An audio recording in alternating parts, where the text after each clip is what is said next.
Right, this is going to be the first episode of Summoning Insight of 2023. And what we're going to do is, obviously, right, this could, in theory, if you don't know the premise, be like a preview of the season or LCS or the shit. It's not that stuff. That she's, in theory, it's like evergreen off-season content. It's just that because it's still like a week away, we thought we'd do it now. So basically, if you remember, a couple of years ago, we did a quite popular episode where the premise was we did the greatest of all-time players at every single position in League of Legends. And obviously, because there's 5 positions and we did lots of candidates, that was a pretty sprawling, I think it was like a 3-hour discussion or something. You can find it on this YouTube channel. So we thought we'd do something similar, which is now that Worlds is finished, the DRX1, how about instead of everyone doing that thing they do every single year when an underdog wins, like, it's just the worst team to win, why don't we just rank them? Why don't we actually do the ranking and figure out who are the worst and the best teams to win Worlds? Now, crucially, I told these guys that was just the premise, and we'll do a show about it, and maybe later at the end, me and Monty will talk about some format stuff when Dom has to go. But basically, what we'll do is this.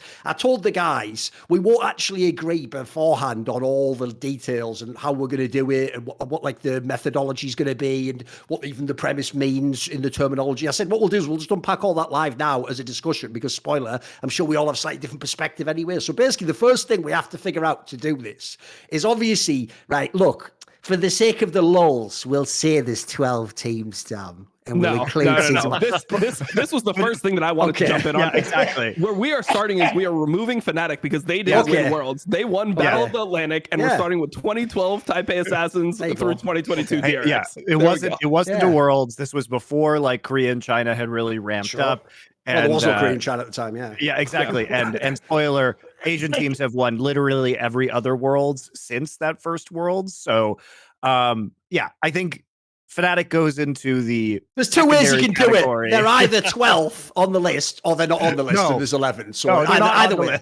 So anyway, the point is of the other teams, they should have never made them skins. They are a fraudulent winner.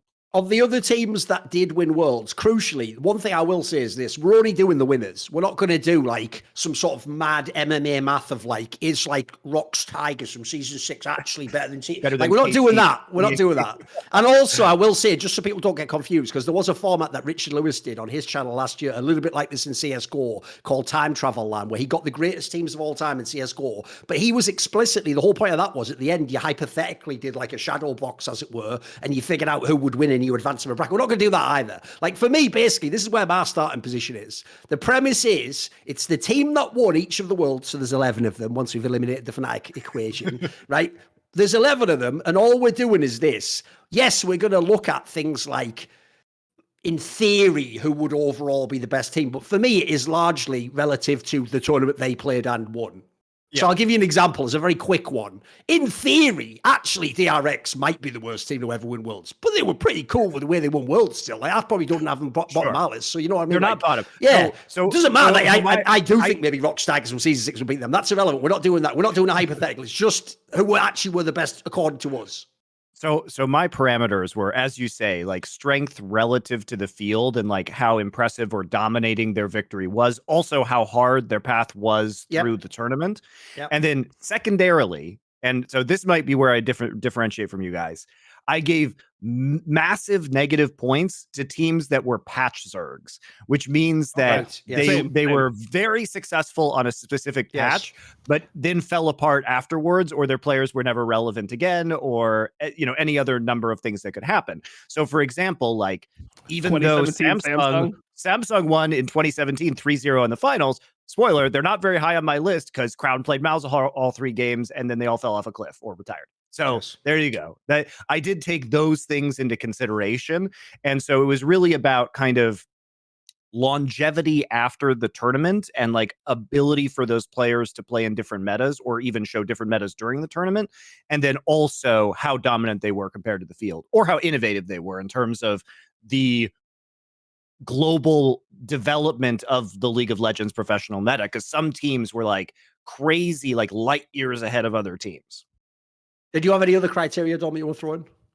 No, I mean, I was going to mention the patch thing because just like Monty, I mean, I'll just say it here. My lowest team is actually that 2017 Samsung team that won Worlds. They're absolutely at the bottom because they only win because of Ardent meta. Like that is the only criteria that in any other patch, they're nowhere close to as good as the best teams in the world at that point. So to me, I think that's extremely crucial. Like if you have a team that wins because of a change, and then it's also like what type of patch it is. It's not necessarily like, oh, are you only good on the patch? Is that patch like a really brain dead patch? It's a really dumbed down version of League of Legends, which is what that Ardent patch is. It's really just you play to get your support and Ardent sensor, and then you're like AD and the support just like 2v5 the game with an enchanter support. It's really brain dead, and I think it's like there's not much ability to innovate, even though like Ignar brings out his Leona and Blitzcrank, they almost like win a series off that versus SKT. It doesn't end up working, right? And everyone just defaults to playing these types of champions. So that to me is a really big knock on one of the teams. Like, are they?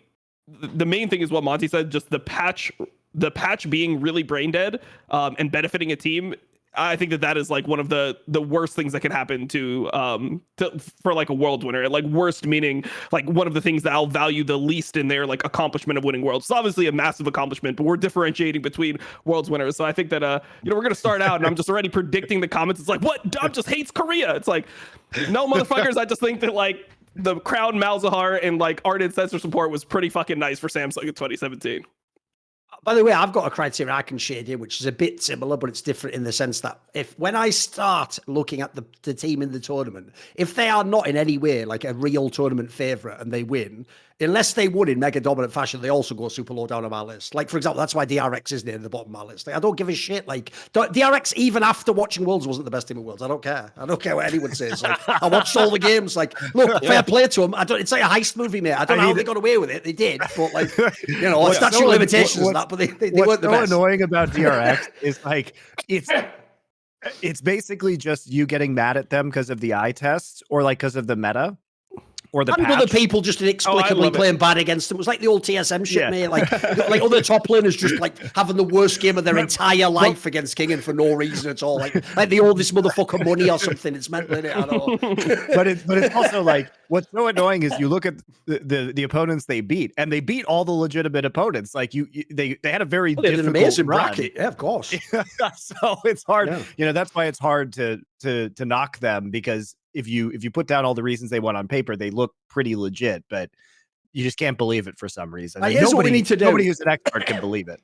The one thing we do need to figure out at the beginning is just what the actual methodology for deciding the list at the end is. There's two obvious ways we could do this, which is either we each make a list, so we can either do it on the fly now, or you can already have a list like Monty does, and we just essentially aggregate the votes between them, and then if there's any tiebreakers, whatever, I don't know, we have a discussion or something. Can either do it that way, or the other one is we just go like we did. Didn't we do this on the GOAT one? Didn't we just like do a vote at the end, like out of the three of us, and we did like 2 out of 3 or something? Didn't we do that on the GOAT one? I think we could just do that as well if you want. We mostly agreed. By the way, the GOAT one, Deft is now I think has surpassed in terms of AD carry, which unfortunately also means that there's like a motherfucker.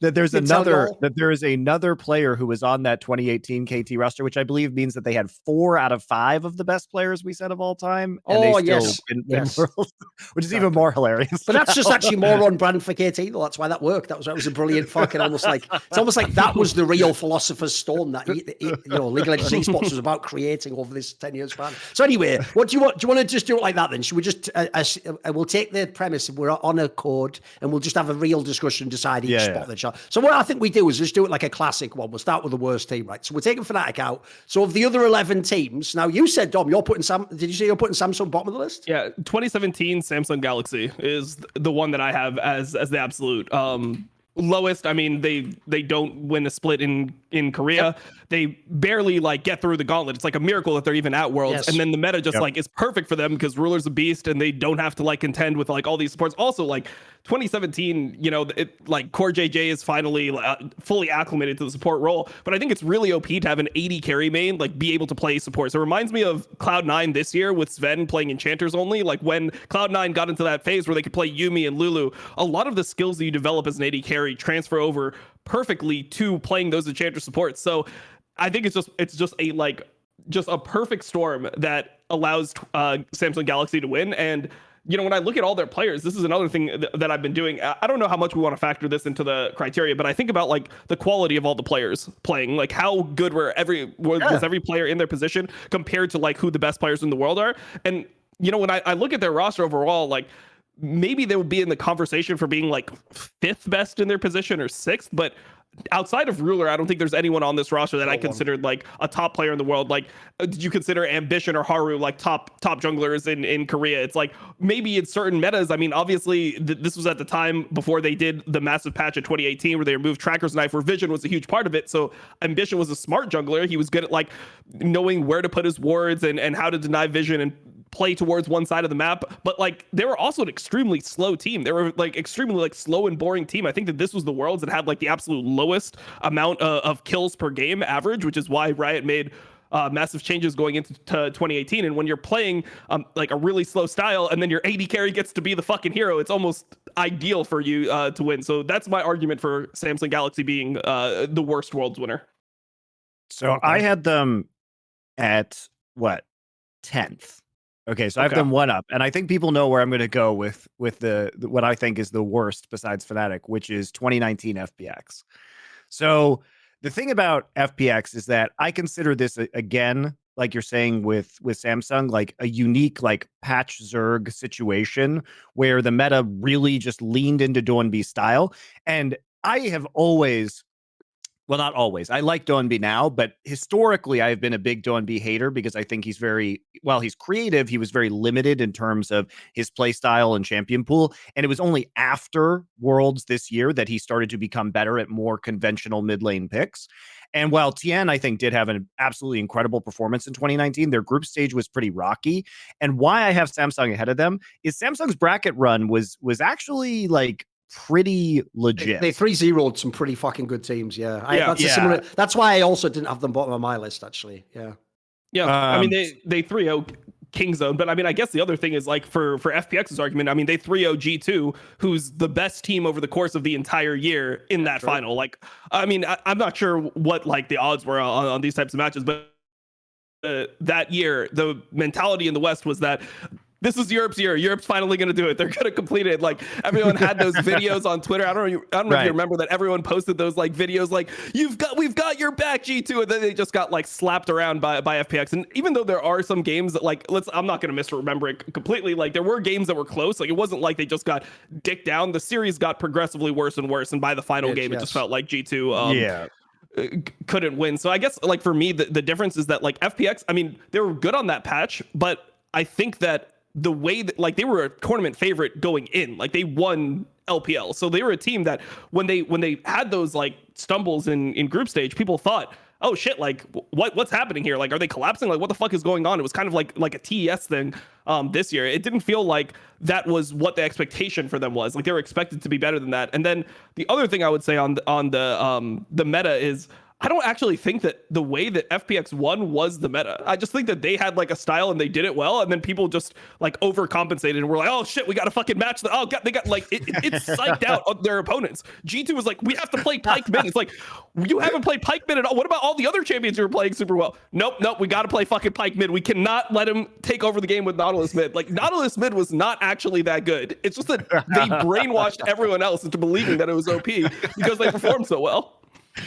That is an interesting take. I guess so for me, I don't really take the regular season into effect when I'm making the decision here, because if the first team from China performs well and wins, that's what's expected. My argument for Samsung would be that they defeated both of the other two Korean seeds who were above them and they beat them both 3-0, which is even more impressive.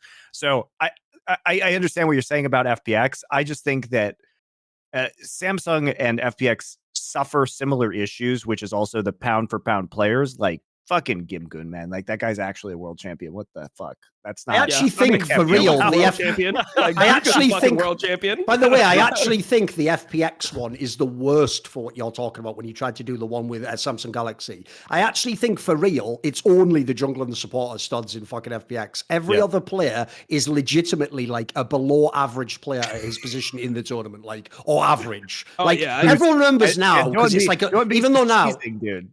Even though now it's like the ultimate way to the Raz on Nemesis, he wasn't wrong. For pure eye test as a raw mid laner, yeah, Doinb was nothing. Like, I wouldn't be worried if I saw that guy playing. Now, it's true. That's why I also sort of agree with what you say there, Dom. Like, Monty, rather. Like, I don't think it was actually like No, the other way around, Dom. I don't think it actually was that FPX like solved the meta. I actually think it's just that they had such a weird counter style to the meta that, like, if you notice, the only team that had problems against them was G2 in the whole tournament. Splice didn't have problems against them. J Team didn't have problems. Even Fnatic won a game and we almost won a second game in that series. Like IG, by the way, was straight up beating them. I'll tell you can go watch the series. The only series FPX dominates is the final. Now I will give it to you, Dom. That was the number one team in the world. You are right. That was like, essentially, if people don't remember, that's the only series that they they lost the upper bracket games or whatever. No, they didn't actually. That was the season when they won all of them. But no, that would have been the only best of 5 G2 lost that year. So that, like, the finals, I'll agree, is impressive. But I actually think the rest of the tournament for FPX is bad overrated. I think it's not as good. Yeah. So the problem I have is their group was a complete joke, and they went 4-2 in that group. I mean, their group was Splice, J Team, and Gang. Yes. So my problem basically is I think they had RNG, G2, and Fenerbahce. So I think they're similar teams as well. That's the other problem as well, by the way. The group stage for, like, if anything, Samsung was better in their group stage, I think. I mean, I think the main point that I would disagree on is, like, I thought that Doonby was an extremely, like, effective player. I know that he's not the type of player that you'd be like, oh shit, this guy's gonna, like, dominate me in lane. But the way that he played the game, it felt like people were never able to punish him to the point of where you should be punishing a roaming Nautilus. Like, he was playing a fucking Nautilus mid. It wasn't like a super OP version of Nautilus. You can lane, it's mega. Like, yeah, exactly. Like, he would get through lane like minus 15 CS, and that would be like with him diving top with Tien. Like, that was their whole, like, early game strategy. Either he would go with Tien or Chris would run with Tien, and they would just, like, go in like 3-man fucking side lanes over and over again. And I thought that was just a really innovative way to play. And when I was watching him play, I'm like, if you're only up 15 CS and the Nautilus is doing all this shit on the map, you are losing. Like, you're effectively losing the lane mid. So I didn't actually view him as, like, a below average player. Like, maybe he wouldn't be. I mean, I'd have to remember all the mid laners in the tournament. I know Caps was up there. I mean, Rookie is probably one of the best. Yeah, Faker, it was pretty stacked. So here's a question I have for you, Dom, then. Here's what I would ask you. If we reran the FPX year and just G2 isn't the one that makes it, so probably they'd be the Korean teams, SKT or Dam1, do you think FPX would have beaten those two teams? SKT or Dam1? Well, I think it probably would have been SKT, because SKT would probably just beat Dam1 at that point in the best of 5. So I'm imagining, I mean, I think that it would be one of those things where T1 is, like, favored going in, but I mean, I thought G2 was favored as well. So I'm not sure if that necessarily would, like, change my mentality as to, like, oh, like, well, they can't beat, like, T1 style. I mean, I think T1, they had, like, things that they were good at, but they collapsed in that G2 series. Like, they didn't look like they had, like, the mental resilience that it takes to win a world championship that year. They looked like they were they would, like, collapse pretty quickly. Like, you could tell. I mean, that was where the whole Shaker meme came from, right? Like, that was because he looked so, like, nervous on camera during that game that, you know, he was physically shaking. So I don't know. I mean, I felt like FPX was just, like, they were like the epitome of a Chinese team, you know, like, they were just aggressive. They played together. They kept on their foot on the gas pedal the whole game. And then, like, you know, if you didn't match them at every single point, they would just pull away and take over the game. And I will say that, like, LWX had a really fucking bad group stage, but I actually thought he was good throughout the tournament. I mean, he was, like, deathless in the final. He was playing well in the later stages of the tournament. I just thought that, like, he had a really, really horrible group stage, so people viewed him as shit for that, because there was that game with the Galio Kaisa where he kept on Kaisa ulting into the whole enemy team. They tried to Galio ult on top. It was never enough to keep him alive, and he would just die. So, yeah, I mean, I understand the point. I mean, I'm down to put FPX as last. They're in my bottom 3, but they're just not. They're not Samsung to me. I don't care. I can put Samsung last. That's fine. I'm really torn on this one. Like, I can go either way. Like, I actually feel like I might actually opt for Samsung, because the difference is, right, the problem is the one favor, like Monty said, for Samsung is they did 3-0 2 Korean teams, which is like, that is fucking amazing. That's huge. But the problem is, aside from that, I'm with you, Dom, nothing else is impressive about it. Like, the joke is, like, they don't win. Let's be real, right? Here's the difference. I can't technically know if FPX wins a different worlds or a different bracket. I don't think Samsung could win this Samsung team, because people always forget that this is when Crown was really, like, off his game, and there's a reason he went to NA right after this. This version of Crown and Samsung, I don't think could win a single other worlds. Like, you drop them in any other one, they lose immediately. Well, I vote that we put Samsung last, because Crown played Malzahar, and that is more embarrassing than Doinby playing Nautilus. Right. So then, here's the thing. I actually, personally, I'm guessing we're just going to put FPX as the one after that and go to the next team then, yeah? Yeah, I'm 100% with that. Right. So let me start the next one then, because I actually do think, even though people are going to hate this, I think the next team is DRX. I agree. Because here's the problem. I don't hate that at all. The problem they have is this, Dom. What kills DRX is this. All of their good points even get whittled away the more you talk about them. So I'll give you an example. Like, if you actually look at the bracket they did beat, holy shit, this is like your dream. If you were making a movie for like someone like Death to Win Worlds, you'd make this set of teams. You wouldn't. But the difference is, to make the movie exciting, you'd also make it like this. You'd barely ever beat them. You'd be like that close to losing. You'd have scenarios where you're not supposed to win any of the series. You'd have it where it's always super close, 3-2, everything like. So that's the other problem. They did like, were they actually a dominant team over anyone? Like, the mad thing about DRX for real is this. Even though they won Worlds, I couldn't, unlike any other team on this list, say what they did really well that made them win Worlds. As far as I can tell, they were like the best at not losing, if that makes sense to you. They would just do like a very average game. They would be like, they wouldn't even do like a big spike, and then while everyone else had a cardiac arrest or just flatline, they just kept going, and then just at the end they just got handed the trophy. Like, fuck, we won, I guess. Like, because I don't even want to be a hater, but I still don't even believe they won now. The hare, they're just the tortoise who won the race because the rabbit took a nap. There you go. Okay. Yeah, I have no problems with this at all. DRX is, I mean, they had bad games versus every single team that they played against the entire World Championship, right? Like, besides for, I guess, GAM, right? Everyone else, they had either a really close game or a loss. Like, they lost to Rogue, for fuck's sake. They lost to Rogue. They looked like they were going to get 3-0'd by EDG. Like, up until Crowd died on Victor, it looked like EDG had complete control of that game. You know, the next series was Gen G. I guess that was probably their best series, but it kind of just felt like a collapse from Gen G. It felt like Chovy didn't do anything. Yeah, they just lost. I don't know.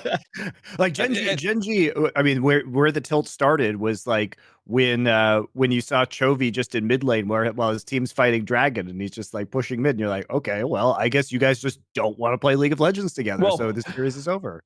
My tilt started earlier. My tilt started when I saw Peanut lock in Graves. I was like, yeah, well, there it is. like he just doesn't know who he is. He's having an identity crisis. The hilarious live thing on about stage. that game was that he was doing fine until he decided to just like invade and int.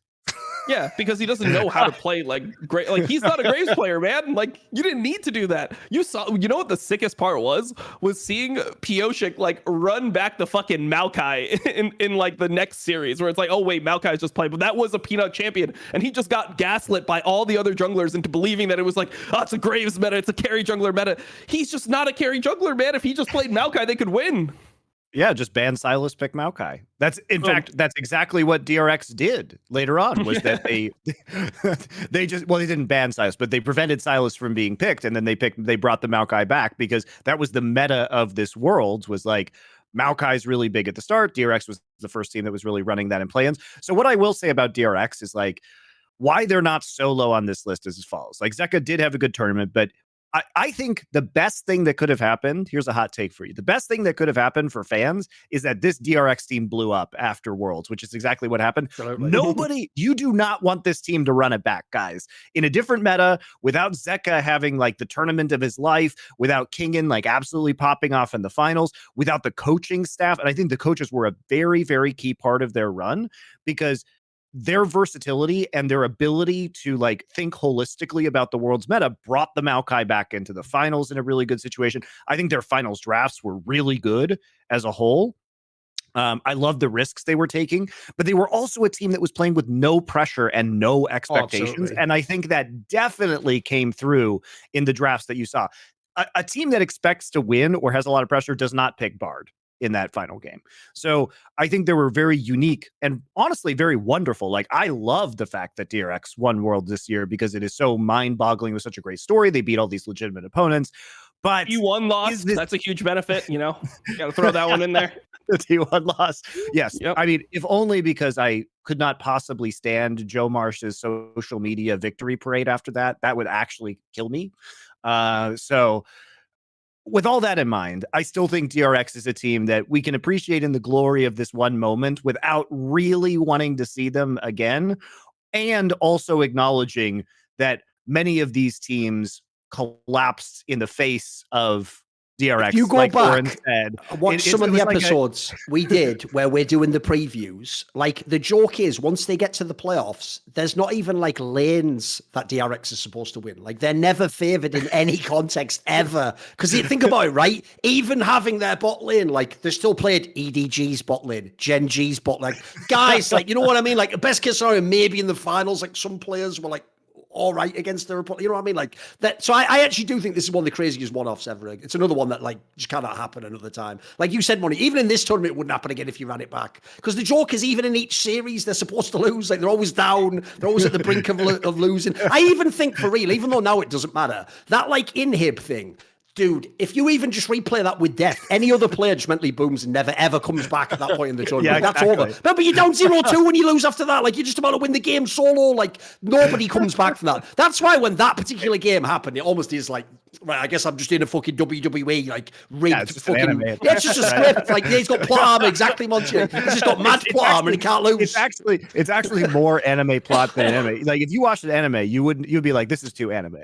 Like it's like, you know, I've said, Monty. It's like, I've said this. Yuhan's in the room. He's like, no, guys, fighting. You can do it. Def's like, yes, I will overcome. Steel will mental power, and then he goes back out on stage and wins the series. It's like the point I made that like now it looks like fucking epic that at the end of that like little profile piece we made, Dom, where it was made about death to like his career and that at the end, right? I just did this, like, I'll be real, we released it the day of the semi-final, Dom, because I was certain he was going to lose, but you're not just going to put at the end of the video before the match like, and then you lost, of course. So at the end, right, just to make it like fun, I leave it open-ended and I go like, what have you got to show us next, Def? I obviously didn't know he was going to win Worlds, did I? Like that even I, who wrote that piece of the script, didn't anticipate that. I just did that because I thought, fuck it, just pretend he has a chance in it. Like even I thought he was losing, even though isn't this the part that you're not supposed to admit and just claim that you're a genius, like going forward? Nah, it's not my style, mate. It's not my style. It's not my style. Right, okay, there we go. That was easy then. That one, DRX. So we'll put that one there. Right. Here's the obvious other question, because I think after this it gets really interesting. Yeah, but this is where it's really hard. Am I missing something? Is the next name not just where we get Taipei Assassins out of the way? That's mine. Am I missing something? At 8. You got a different argument, Tom? No, I have them in there. Like I've 3 teams. I guess I won't say the other 2 teams yet, but TPA is one of the 3 teams that I could potentially slot there. It's weird, right? Because in 2012 you're dealing with like different formats too, like where you're doing best of threes throughout. Yeah, so it's kind of difficult for me to like judge all of their like victories. But I mean, I thought that the Gambit victory is the only thing that might be able to like carry, or I guess it's Moscow 5 at this point. But yeah, their Moscow 5 victory, I think, is like the one thing that might be able to move them up like a spot or two, is the fact that they beat the team that was the consensus best team in the world, like favorite to win everything. You know, they were just like a dominant force, and they had won pretty much every like major tournament up until this point. So that's the one victory. I think TPA has a lot of legitimacy because they beat Frost as well, and Frost was coming off of the summer win at OGN over CLG EU at the time, and they had to get through Dignitas in the group stage, which was like mind blowing. You know, the jungler that they had to face off against really popping off there. So I mean, it's a shame Dyrus leaked their strats. Otherwise, I don't even think they would have made it past Dignitas. Yeah, what's weird is I heard right after that tournament that Bill Belichick tried to open some sort of like a Patriots League of Legends division and recruit Dyrus, but Robert Kraft wasn't ready yet to enter esports. He was waiting for a real gem like the Overwatch League to come along. So there you go. You just got on that one. Straight bullets everywhere. I know. Swing it out. But here's the problem. That was a deep cut for boomers. Those were deep cut jokes for boomers right there. Here's the thing, though. That is the biggest strength of that run. Like, you've nailed it. It's the fact that they beat Moscow 5 and Frost. Like, these are effectively the 2 best teams in the game. And even though this is the first year Koreans were really good, if you don't know, back then they were already really good. Like, the joke was you had to be the absolute best team in the world to beat them. So that's why CLG was like that close. That's why like Moscow 5 Gambit later could win against them. So actually, you look at who they beat in the tournament, it's fucking mega. The problem is they're another one where, in my opinion, if you look at like the individual players, it's going to get a lot worse, you know? Yeah, you look at the individual players and it's not the best, but they were like an underground team that like in the pro scene, everyone knew this team was legit. They were scrimming with Koreans like early in June of 2012. When we were in Korea, we got scrims with them and we're like, oh, this team is fucking good. And the way that people talk about them. CLG also said they were extremely, CLG actually said they were the best team in the world at the time, like heading into that tournament. I was just going to say that same thing. That was like a behind the scenes, like that was like the underground rumor. No one knew who the fuck they were in the West. If you said that name on a stream at that time, no one would know who you're talking about. But that was like something that people were saying as early as June of 2012 was that they are the best team in the world. So it wasn't like that much of an underdog story when they ended up winning.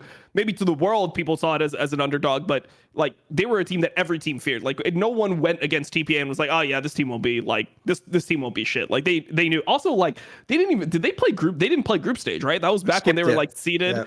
Yeah. So I mean, it's a really fucking like weird Worlds victory because every other team is gonna have like a story of group stage and then all the matches they have to play to get to that point. So I mean, I don't know how to rank them. I mean, I'm fine to put them here. I just like I think that there's a gap definitely between DRX and TPA when it comes like TPA is like a pretty legit Worlds winner in my mind.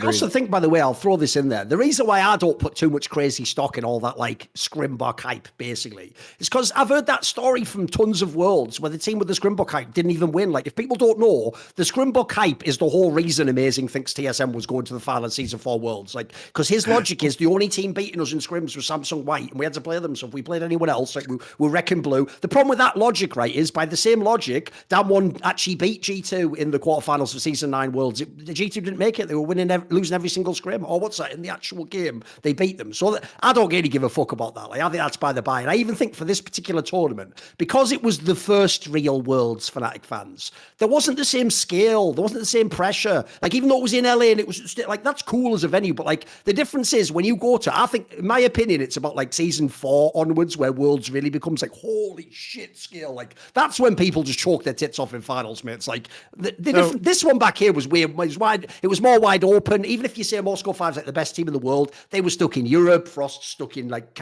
Korea. Like there wasn't, I don't think the pressure was the same. So I also think that's why this wasn't as crazy an underdog run to me, you know. Yeah, and also I will have to say that again, it's about like what was the longevity of this team, and like, do we really think that if we look at the individual players on this team that there was really a lot there, right? I mean, Toys was arguably the biggest star of this roster. He fell off pretty quickly.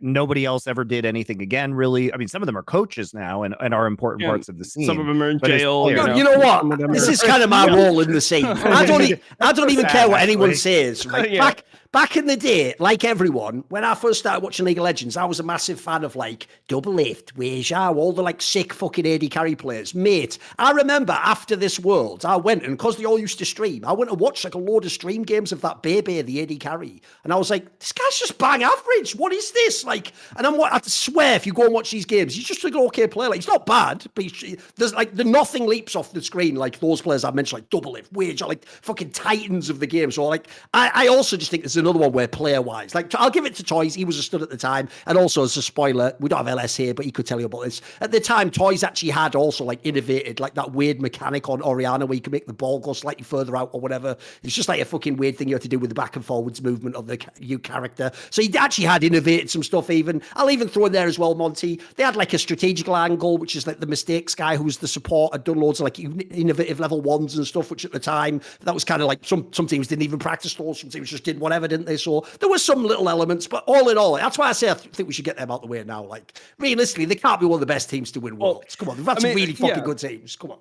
Yeah, definitely. I mean, the other player is like, I mean, Stanley was just the genius of top lane. Like he just had the weirdest like builds. Like he started like this like there was a time where he was going like triple revolver like Vladimir, like so every Q would just heal you to like pretty much full. Essentially, he played the Nidalee, which he actually brought out, I believe, in the semifinals versus Gambit, which was or versus Moscow 5, obviously, which is one of his pocket picks that he like developed a build on that no one else was willing to do. So they definitely had that level of innovation. But back then, I will say innovation was way more common because the game was a lot newer. So like people were innovating things all the time. Like it wasn't like now where if somebody makes like a minor innovation, it's fucking mind blowing. If you like build a different item, people lose their shit. But back then, I mean, that's what being a pro player was about, was having like your own little style. Tyrants was even innovating what practice private partners are and everything, all scrim secrets, everything. He was innovating it all. Yeah. I mean, it's also just like the rune system back in the day allowed you to be more experimental because it was just you could shift up whatever stats you wanted to, as opposed to having like a discrete tree. And then the game was newer, and then also Riot didn't know how to balance the game. So this is like, you know, the period where weird items appeared in weird places because like they Wriggle's hadn't figured lantern. it out. Wriggle's Lantern was the top lane item, and then like one of the huge innovations at that time was Genja's build in early season 2, the triple Doran's Blade into Wriggle's Lantern, where you had like as much AD as a BF sword, but then you also had like 30% lifesteal on top. Probably wasn't 30, it was probably something like 20, but still it was like a really ridiculous innovation. And then you'd have the ability to like, because the Wriggle's Lantern, the proc would hit minions, you would always get the push in lane because like they would have to hit a minion 4 times, and if you like procced it once on a minion, boom, that minion's dead, you just go on to the next one, so you'd always get push in lane. So because the game was a lot less balanced, there was a lot more room for innovation, which, yeah, I mean, I think that's like a little bit of the knock on TPA's innovations, that everyone was kind of innovating at that point. Okay. And then also, just as an aside, like I said there, the fact that like essentially, yeah, they'd played against the Asian team, but they never had played against like a Moscow 5 or whatever. That's like a one and done. It's like whoever wins that one, that feels a bit up the air, you know, like that's not as crazy. I also agree with you just on the scope of things, Thorin. So it was like the first year that Korea and China were really involved. Korea had just had their server launched, so you know they were still very good, right? But they hadn't had a lot of time to play domestically or to grow that player base on their own server. There's also just the scope, like you're saying, like, yes, it was at LA Live, but it was outside in the plaza at the Staples Center. And the finals was in the Galen Center, which is actually the USC, like which is the University college of Southern basketball, California. right? Yeah, it was like 11. I think it was like 11,000 seats or something like that. So it was significantly smaller. Yeah. So it wasn't the same scale as like the Staples Center a year later, and didn't have, I would say, the same pressure or prestige. It was still Here's the difference. Staples Center was only final season 3. Season 4 Worlds, if people don't know, was the one like in that fucking Korean football stadium that they had the World Cup in like 10 years earlier. Like that was insane, that fucking venue. That was when I was like, right, league has arrived, man. This is pretty nuts. There were 40,000 people there, and it was only because they could only fill half the stadium because of the stage configuration. But yeah, it was insane to be there for that. So yeah. I would say that for me, that would be just based on those factors. I would put TPA 8, but I agree with Dom that there's a pretty big gulf between DRX and TPA. Right, here's the thing. What's good is, one, I can already tell that it only is going to get reasonable again when we get to the top of the list, where everyone will start to agree again. I can tell this is where we're like Tower of Babel now. We all just like disperse across the world because it's all going to be, are you ready, Dom? Here's my prediction. This is where pure personal bias is going to become insane. So, for example, spoiler, I think Monty's going to put a lot of LPL teams in soon, Dom. So there's my prediction. And so I just want to see. I think Dom's going to pop a certain team in really early on. So we'll see. Go then. What are we doing for the next one? Someone suggest a team then for the 7th spot. Seventh for me is SKT 2016. Ooh, okay. I had them one above. I have them 6th. Okay. Yeah, I had them in the conversation. They're 6th for me as well. So this one is a little bit controversial. So I actually had EDG here. That's who I have as well, Dom. I have EDG at 6. So I reversed that. So I have the reverse you guys. Go then. Why then, Dom? Why EDG?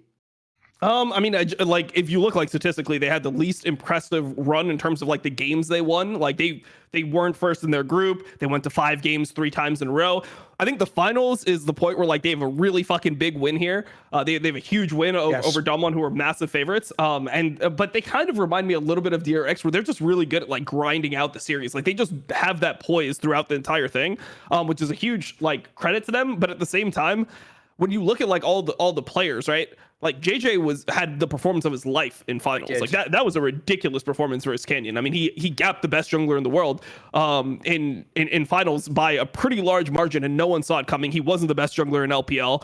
He wasn't really in the conversation for that for most of the year. He was getting benched in series in LPL. That was the zenith of his whole career, even now, Dom. Like that was just the one time he was super sick. Yeah, and he was really fucking good in that. And then Flandre was just Flandre. I mean, he's just Flandre. Yeah. And then yeah, I mean, like, I guess the only real superstar is Viper. Viper was the player that I think, like, going into the tournament was probably, like, consensus top 2, top 3 in the world, just overall player at that period of time. So I think he's, like, the real superstar. But they actually don't win finals because of him. Like, he plays good, he plays solid, but everyone else steps up. Like, Scout steps up. He ends up getting finals MVP, even though I think it's JJ. JJ steps up. Flandre steps up. Flandre is like better than Khan in like big games. In game 5, for example, his Kennen is just more effective than everything Khan was doing on Graves, and Graves is obviously a huge prio pick. So I mean, I think that there's definitely things that EDG did well, but I just like they're just not a convincing Worlds winner compared to the other ones. My other argument for this was like obviously it was underperformance by Canyon, but also Damwon Kia decided to commit suicide in Game 5 by picking Jin, Yuumi, and Trundle. So that still confuses the ever living shit out of me. I mean, it doesn't confuse me that much because like the Jin was all that Ghost could play, right? Like that was really what it was. Ghost could only play Jin. Wait, did he play Jin in the finals or was it Ziggs? No, it was Jin. Must have been.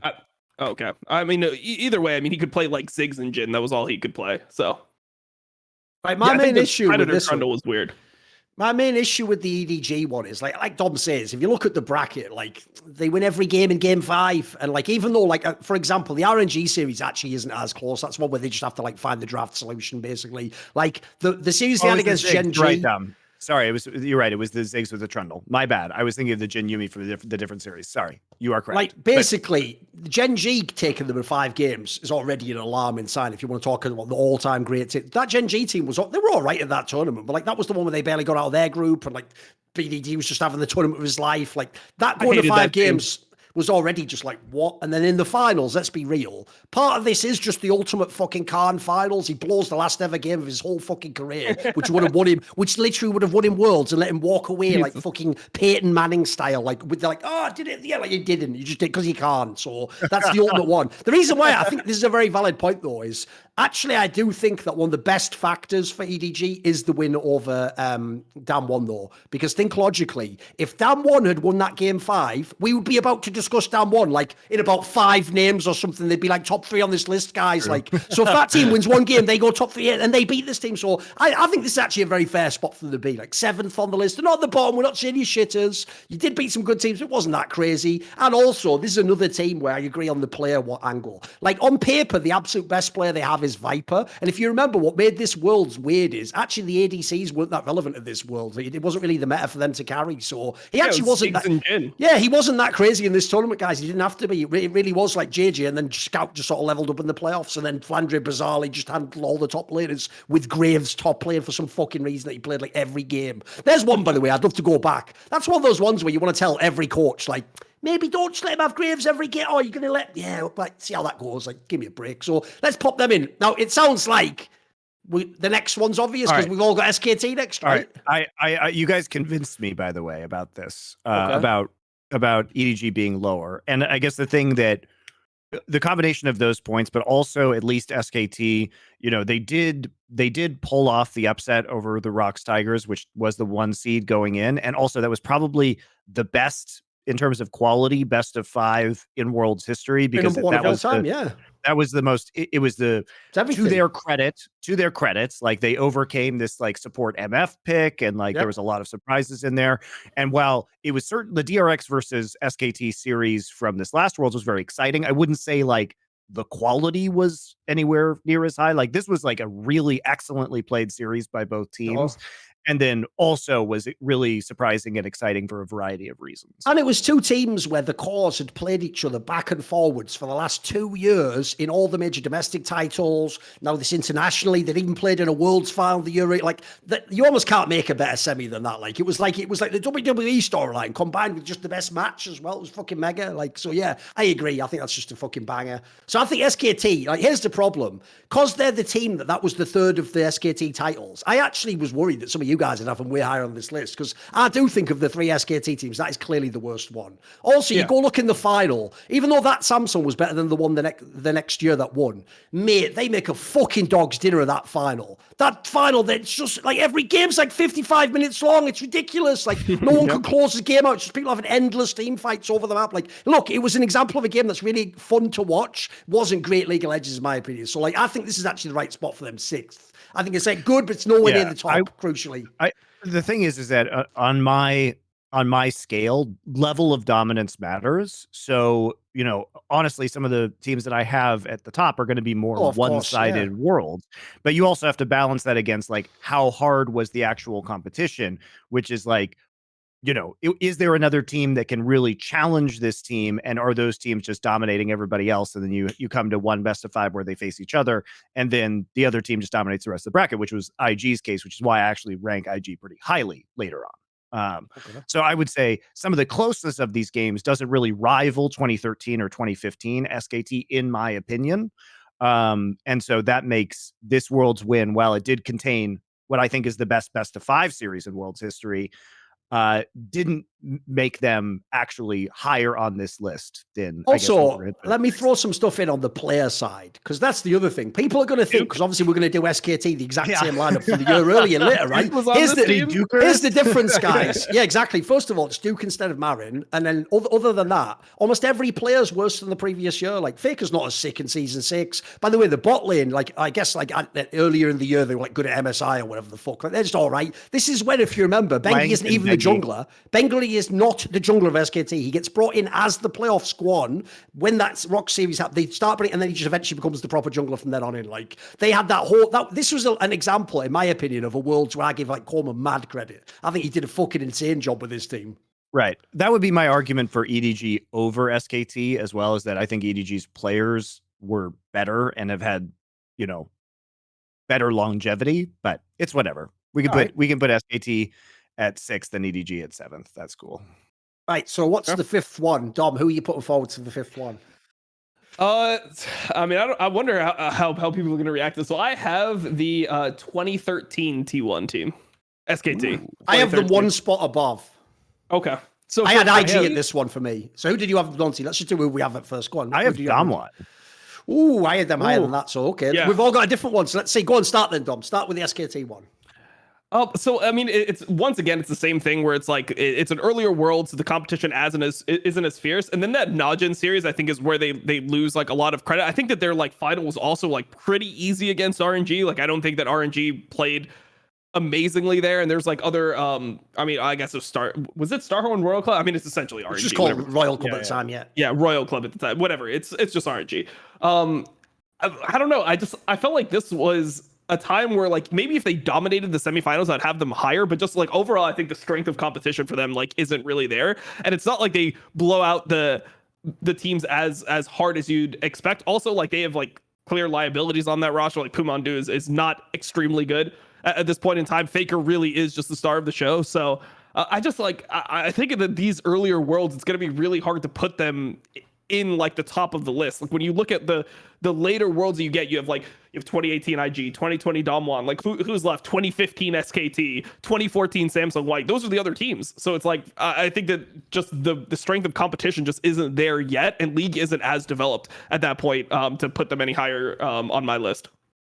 Okay, because I have one above, so I'm not that far off Dom. I have a similar sense, which is I actually think that's why I wasn't surprised why Dom set it up that way. I actually think for fans, like, I'm doing that CSGO show at the moment, Monty, on the Insight, last Free Nation CSGO channel, the one called Hot Take Point Made. And the premise of that show, basically, if people don't know, is you start with the hot take. So it always sounds like, what the fuck? But then when you add in the analysis, half the time it actually becomes like, it's a really good point, actually. The joke is, that's what this SKT one is. Because when you first hear, the first Worlds that Faker won, that one after he did that like Z1V, yeah, that Worlds is like, it's overrated. Like people are like, what the hell dare you? But it's like, no, because you have to remember two things, guys. One, there are some fucking, literally the best teams of all time are about to come to ever play League of Legends. So we're just saying they're like the 5th best of all time. That's pretty good, by the way. And then secondly, there's a lot of like leagues changed since then. Like that was season 3. That was one of the mad scrappy tournaments. If people remember that one, like the gameplay's all over the place. That was even if people forget when you could have like unlimited wards in the game.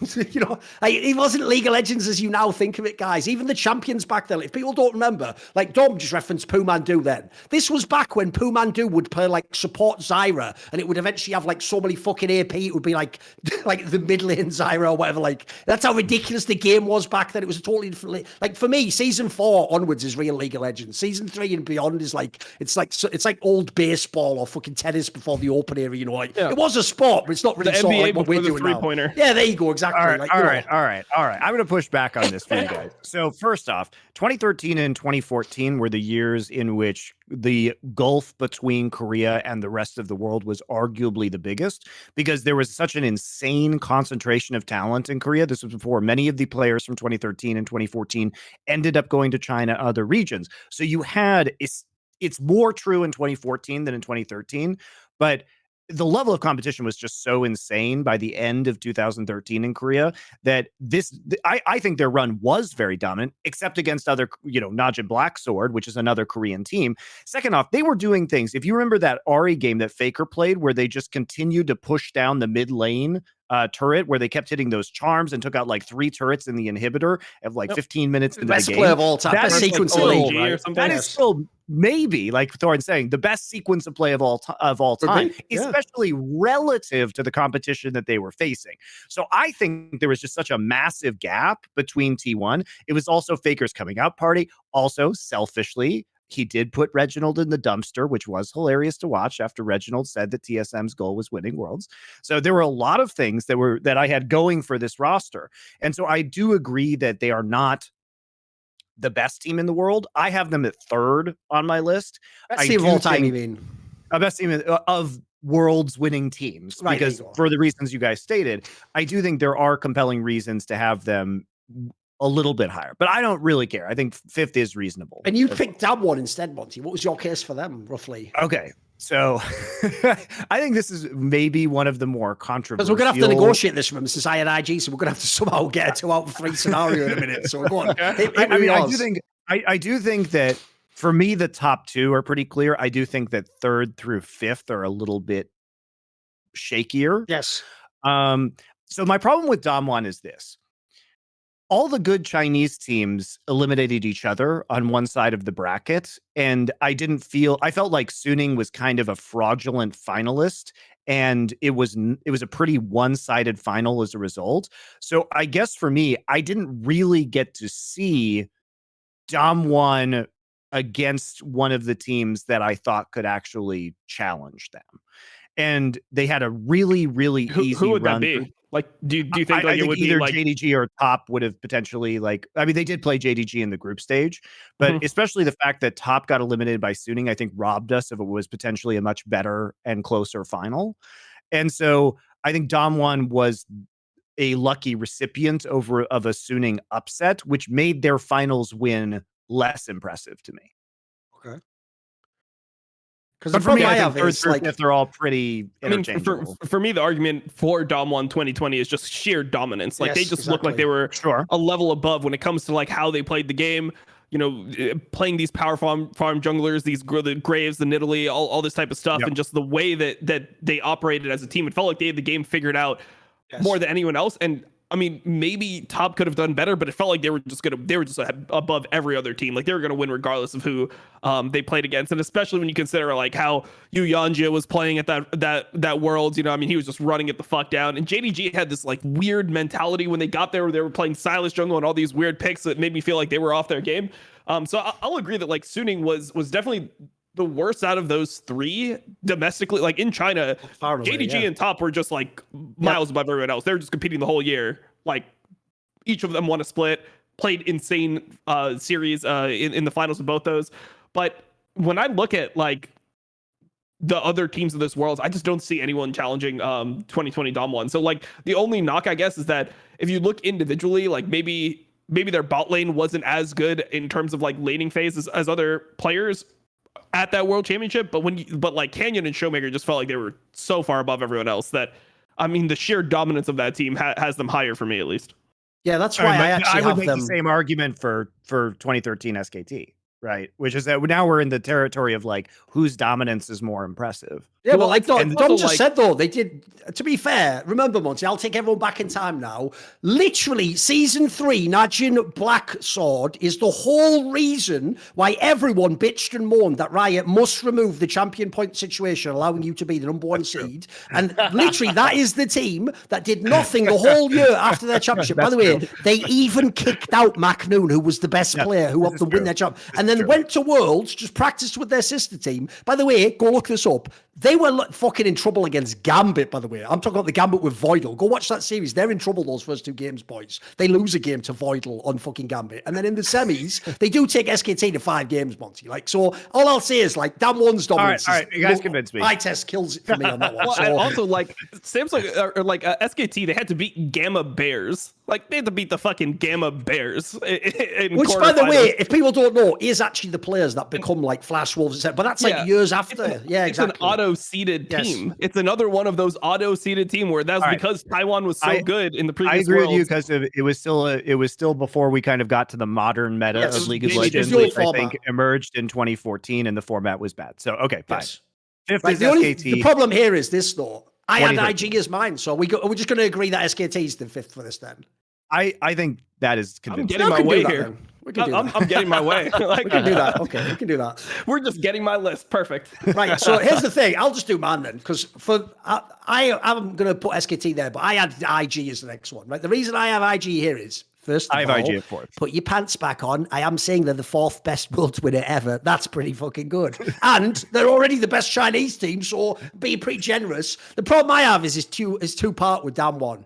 It's like, on the one hand, the reason they're so high up the list is when they did get rolling in that semi in that final, holy fuck were they dominant. Now, true, they were playing European teams, but at the time, European teams were the only other fucking game in town. They already beat the other Korean team, KT. Yeah, the KT series, but aside from that, right, those two series, the semis and finals, are some of the most dominant games you will ever see.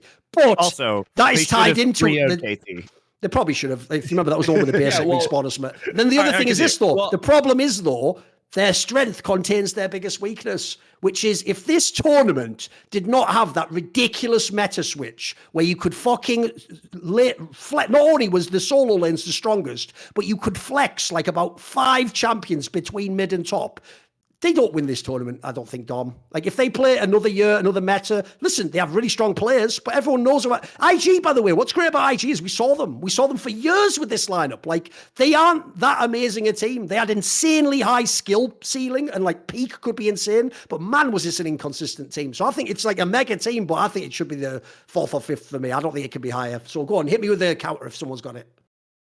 I mean, I guess the counter would be just like the fact that they just dominate the competition in the last 2 series, right? They just 6-0 and they have the hardest ass beating in the finals that was ever delivered. Yeah. Like even if you go back to like 2015, right, and you look at like KOO versus SKT, it's a 3-0, but SK, like, there's some games where it's like, okay, KOO's like kind of getting in there a little bit. All right, actually, but yeah, go on. Oh, it is the 3-1? That was a 3-1. That was the only game that SKT lost in that one. Oh, the first game they lost, right? They lost the first game, and then they just so it felt like the only game they lost in the whole Worlds. Yep. Oh, okay. All right.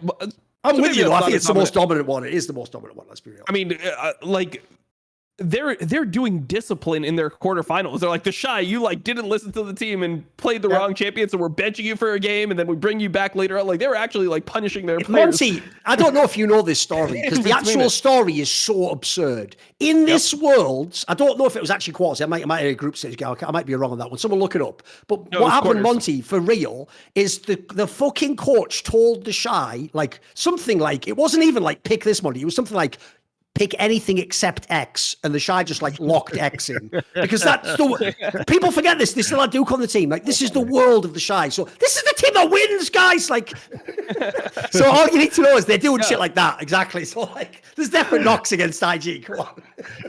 So they're that's doing so insane as a story, though, isn't it? I know. Yeah, they're doing discipline during the fucking tournament because the Shy is picking like the wrong. Like, so it was Fiora. They're like, don't pick Fiora here, and he's like, motherfucker, I am picking Fiora. He just locks it in, and then they like lose that game, and he gets benched, and then he comes back and they win at the end. So it's like, I feel like that's like they could probably win that series in 4 games, or maybe even 3 if they listen to the coach. But they could win that in 4 games if the Shy plays, and then they win it in 5. That's really the closest game of the tournament. Also, I mean, I guess their group stage wasn't great because they ended up losing that tiebreaker to Fnatic, but they whooped some fucking ass in the semifinals and finals. They just really beat ass. Yeah, the start was definitely rocky, and like we said, it was it was like, you know, one auto attack from it being a 3-0 versus KT. KT was definitely the favorites, I would say, coming into that World Championship. They were, as we stated earlier. Now, if we went back to our video rating the GOATs in all the roles, I think we would say Deft is better than Uzi at this point in time, coming off this Worlds win and his performance. So that means that KT literally had 4 out of the 5 greatest players of all time, which was Smeb, now Deft, I would say, Mata and Score from the list we created a couple years ago. So it's even more impressive that they won. Also, the Shy and Rookie were crazy good that tournament. Also, hilariously, I mean, one of the tidbits too that we can remember from that was Fnatic benched Blippo when they were down 0-2 and put Soaz in. Everyone was just catching an ass beating from the Shy, though. Like, he was really fucking That's what's so mad about that dude, because that is really what that even feels like. Because Soaz has done an interview with me, and he even says it himself. He even says, Dom, it wasn't even that they just said to him, you're going in now.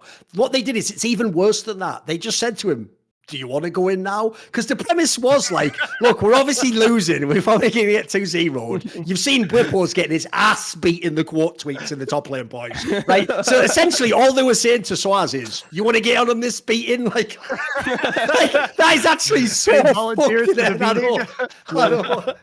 Meanwhile, by the way, remember, it is League of Legends. Like, this is the final of Worlds. In theory, in the finals, you should be able to turn it around. Like, guys, if we just win one game, it's 2-1. And the next thing you know, we'll pick the different side. The draft will be there. Like, no, like, this team was so dominant, IG, that Fnatic was like, look, we can either go home in an hour or 2 hours. What do you guys want? Like, you know what I mean? Like, it's over. Just give up already. It's mentally boomed completely. But rightfully so, because all you need to do is go back. I'll tell you right now, fans, if you go back and watch any of the really old tournaments, it's not going to hold up. This one still holds up, guys. If you go and watch Season 8, you are even still going to be like, holy shit, the side Rookie was smurfing in the fucking playoffs of this tournament. Like, they could not be beaten. They couldn't. That's the thing, though, like I say, though, it was the solo lane meta. Because when you had Damwon. You had Damwon below this team, right, Monty? Yes, I did. Yeah. You had, because that's the problem I have with that one is like the difference is if I contrast it like I said before, I don't know if IG would win any of the year. I think that Damwon team is fucking absurd. Like, I think they would win a lot of worlds, mate. That was a really good team, Yeah. I mean, I think the only time that IG wouldn't be able to win is if it was like a pure tank top lane meta. If it's a pure tank top lane meta where like tanks are really OP, like it was in previous years, like season 6, it felt like that. Yes. Season 5, it felt like that. Then I think it would be rough. Well, actually, I guess season 5 Worlds became juggernauts towards the end, but it was primarily a tank meta throughout most of the year. I think then the Shy might be a liability, but it felt like in terms of like carry meta for 2018, he was just so much better than everyone else in top lane that no one could contend them. So I guess that's why I have them a little bit higher. But I mean, I'm fine to put them fourth. I think top do two is you guys want? I Do you guys want to put Damwon there instead? Are we putting Damwon here instead? I think based on the arguments that we've had, we could do IG fourth, Damwon third. Okay. Unless people have fine with Damwon that. higher. No, I don't have. I mean, Because I had Damwon third. Basically, spoiler, like as I said, at the end, I'm pretty sure we all agree. So I had Damwon third, and then I have second SKT 2015. I think Samson White number 1. I think third through fifth are actually like the hardest on this list, in my opinion. yeah, it's really just preference. I mean, I had IG third, which I mean, people probably are not very surprised by. Oh, like I said, everyone has their own preferences. Yeah, I mean, for me, it just comes down to like how hard they beat their competition. But then, I mean, once again, they play their real finals in the quarterfinals, right? Like no one thought like G2 had that nice win versus RNG, but no one really thought they had a chance. And this wasn't like the G2 getting 3-0'd by FPX, where you felt like G2 was a favorite coming in. Like most people were kind of shitting themselves coming into this final. It's like, well, let's see, maybe they could do it, and it was not fucking pretty. So yeah, I'll go IG4, Damwon 3. All right. Because Well, I here's think the we know thing. what the top two should be pretty clear now. Since there's I guess. 2 left, I'll set up my contrast for these two. Because I really think, like, obviously we'll talk about both teams because they're the 2 greatest teams of all time, blah, blah, blah, whatever, in world's history. But to me, the main contrast is like this. Even though SKT did do the season where they only lost 1 game, it was in the finals, they beat that team's ass as well, by the way. They essentially were mega dominant. At the same time, if people remember, this was like the really weird SKT year. Because this was when SKT was the team that always came from behind and team fought their way back in the game and Faker would just play Rise. Essentially, what Faker already was doing, guys, was giving you a hint of how he would transform his career later and not be just like, I stomp the lane and win the game. It's like, no, it's like, I fucking used the map. I played to the side. Like, it was already like flashbacks. It was like a precursor of that. So the problem I have is this. That was really impressive. But at the same time, like, you look at the teams they're playing, it's like, why are they behind? Why aren't they just winning from minute 1 if they're the greatest team? Like, to the point, like, even this team had flaws. Like, I think this is an example of a team where people remember this is Bengie's last really good year. whatever really good was. Again, for that one, put a pin in it, go back to that GOAT thing. We did the argument with Dom already. We can't do another 1 hour, guys. It's okay. We've solved that one already. So this is the last Easy Hoon good year. This was Easy Hoon's year, exactly when he was being brought in early in the year. This is So where, probably what was the jungler's name that only played Udyr? The guy he's now a coach, Tom. right? Tom. Yeah, that guy, I could never take that guy seriously. His name was fucking Tom. Like Exactly. he just played Udyr. Exactly. Yeah, He played for an that SK motherfucker- Telecom team that won Worlds, and he is still less famous than Tom from MySpace. Yep. And MySpace hasn't even been a thing for about 20 years, guys. So Yeah. everything about that reference was dated, right? So that's the reason why I put them second personally, because even though I agree, look, the second greatest world team of all time, it's a mega team. For me, the Samsung White team, like put it this way, I really do think Samsung White is the team where, aside from meta and stuff, you could just take them and put them in any of the other worlds and they just ruin that team's world. They win that world as well. You're like this team at their peak when they were this good, like I don't think they could have lost this worlds. Yeah. In any context. They're really ahead. I will. So the case I think I had 2015 SKT as number 2 and number 1 as Samsung White in 2014. And so here are the reasons why I have them in that order, which is that 2015 was like basically one of the amazing things is that SKT had no right to be this good in 2015. This was the year of the Korean exodus where there should have been a lot of power in China. They lost the MSI finals to EDG where Deft and Pawn had went in earlier that year. And so why they're second for me is that even though they didn't lose a game until the finals, which is obviously extremely impressive, they did for a lot of the year rely on.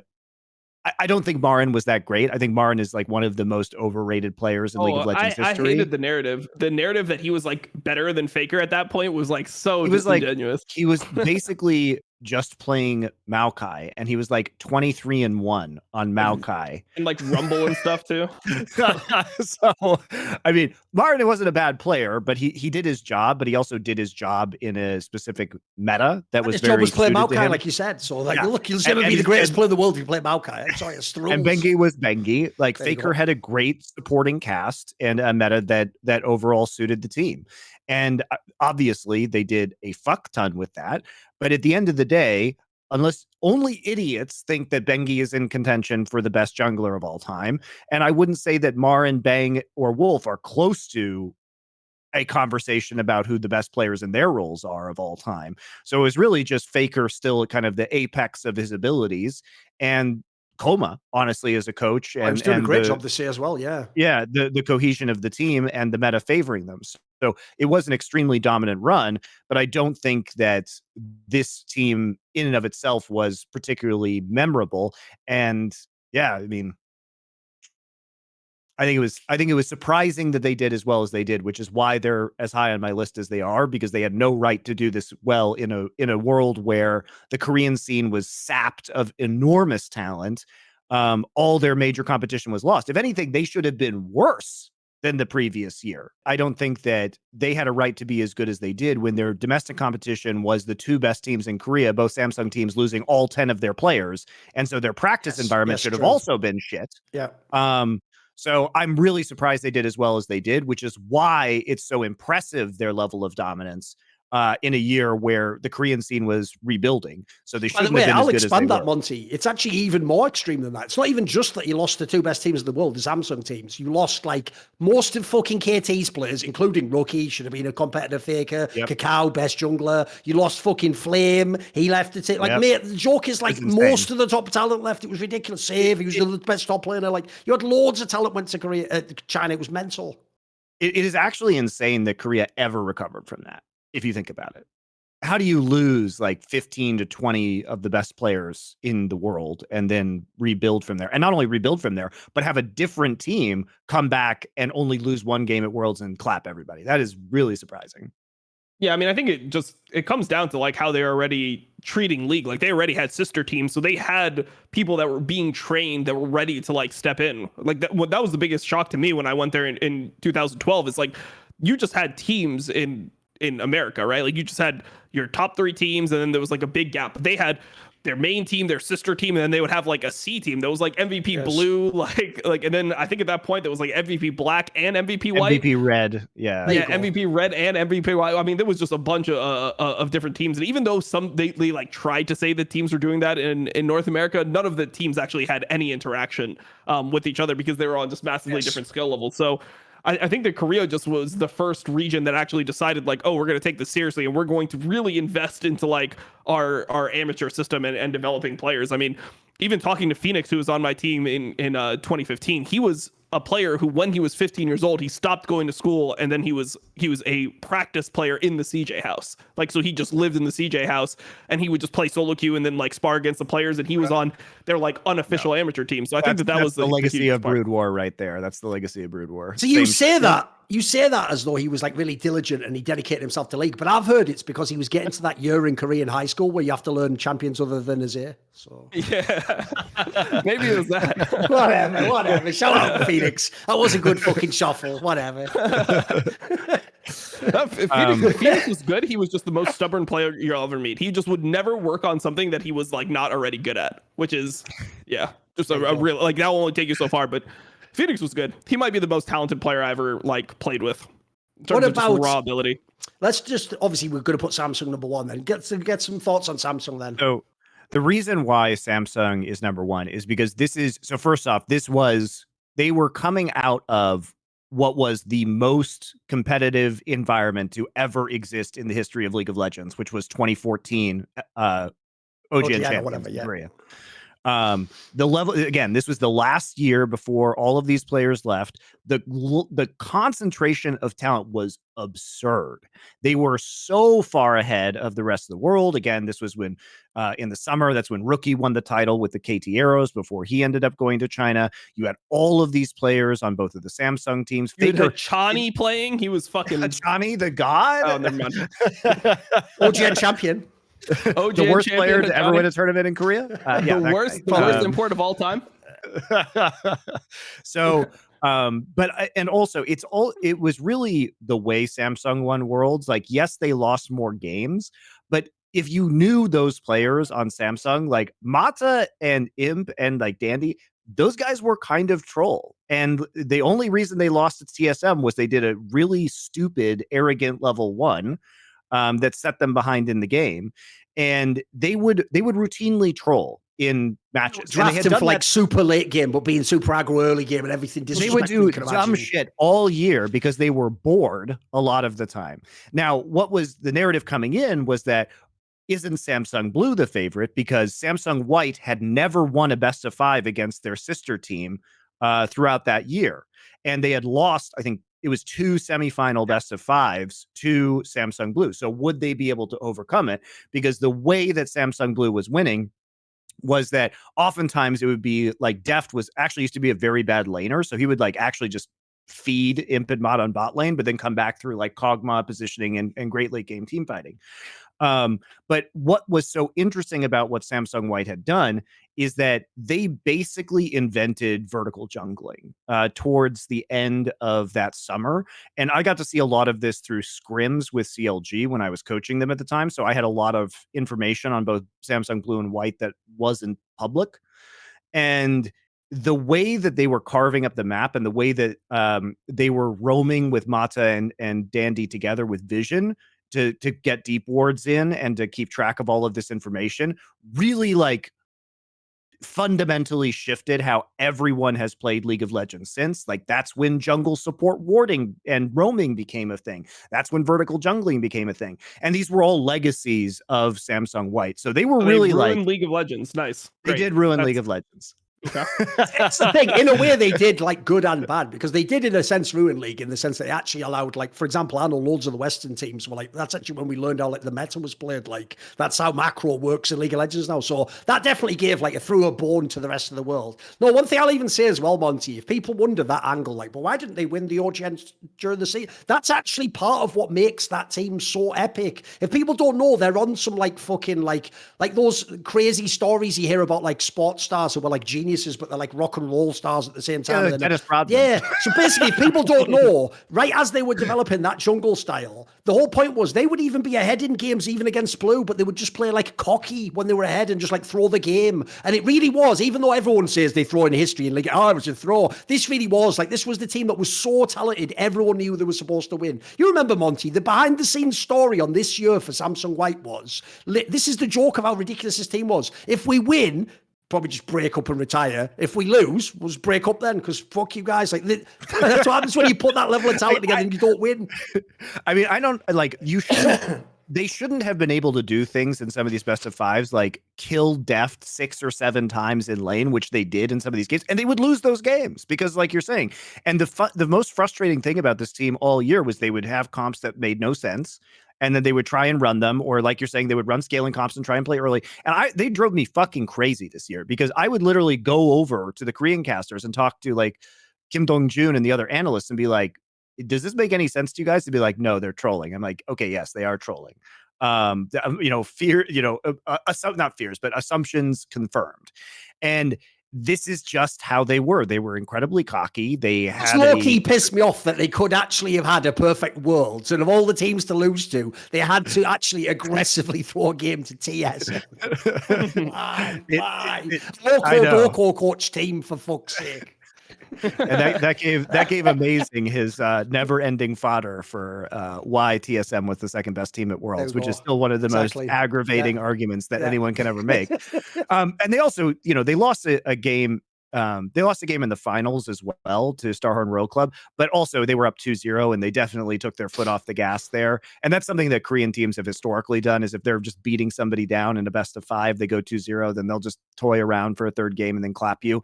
The most important series was the fact that if you watch that Samsung Blue versus Samsung White game, that was the match they were fucking taking seriously. They did not fuck around. They were just like, no, we are going to win this series. We're up 2-0. No, there's no way we're giving you guys, our sister team, any quarter here because we know what you're capable of in some of these late game fights. So fuck you. We're putting you in the dumpster. That's it. And that was the most indicative game, I think, of Samsung's Just White's think about this, Monty. world.